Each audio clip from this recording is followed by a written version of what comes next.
What's up, guys? Welcome back. I know it's been a while, but I had to get this plan in motion here. So I got some of the first pieces for the turbo kit I wanted to unbox for you guys. I already opened it up, but I just want to show you what we're going to be working with on the budget turbo K24 8th Gen Civic Si. First off here, we got the VS Racing Gen 3 Wastegate. This is a 44 millimeter. It's a lot bigger than I thought it was going to be. I actually ordered a Gen 2, but they sent me the Gen 3 because I guess the Gen 2 is discontinued for whatever reason. But looks to be good quality from the outside. Came with V-bands and everything, so that'll be nice. This has a 8 PSI and a 5 PSI spring inside of it, so I'm going to have to take out that 5 PSI spring because I'm only going to be starting on 8 PSI, just because I'm going to be running my 850cc modified RDX injectors. There's also a 4 PSI spring in here too. We're not going to use that for now. We're probably just going to keep the 8 PSI in there and then eventually in the future add a boost controller to get up to about 12 or 13. Alright, so as far as wastegate goes, that's out of the way. And then in this big box here, we got the EM USA intercooler. I believe it is the 25-inch model. They have different sizes. This is, I think, 25 by 11 by 3. So it's got the same side. I wanted that because it's going to be easier for the intercooler piping.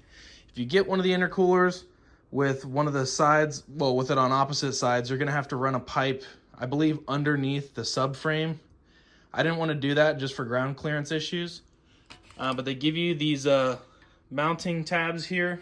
Well, the tabs are in the box, but they give you threads here so you can mount that to the stock bumper.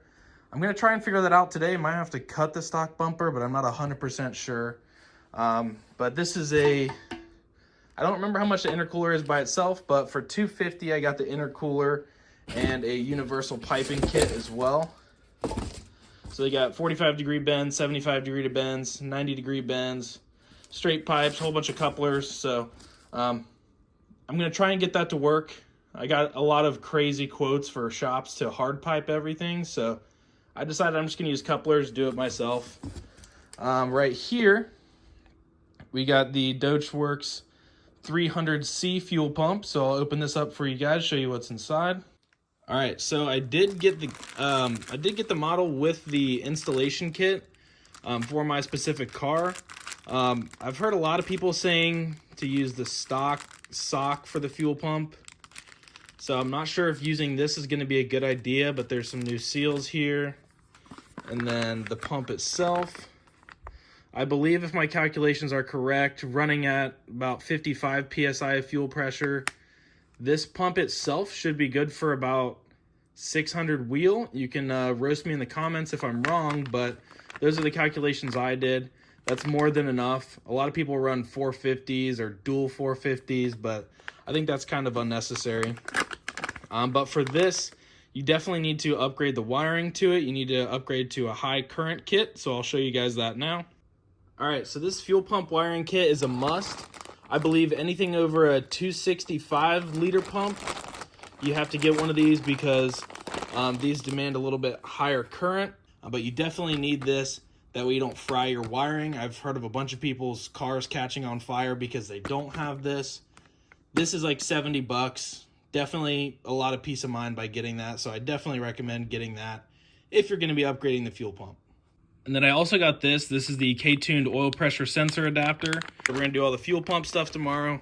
We're going to try and get this mocked up today, so I'll show you guys what this intercooler looks like. So just to show you guys what it looks like with the bumper off the car.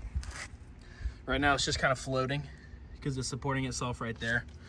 I can just have the tab coming out here, have some washers stacked here or whatever, or use some other way just to get this to fit flush because this does have this little lip here on it. So probably lower it down just about a ½ inch or so, but it fits perfect. As you guys can see, it's super snug. But yeah, I'll put a link for this intercooler kit in the description because this is going to fit the 8th gens very well. This little ambient sensor, probably just going to delete that. I don't need that. It is going to be really tight here for the piping, but it is kind of leaning back right now. But yeah, piping should clear. Just got to get it to go around there, tuck up under there. That's going to be fun. But yeah, fits pretty decent. All right, guys, so I got the intercooler mocked up. Looks like that size intercooler I got was perfect. Doesn't look like there's going to be any trimming required.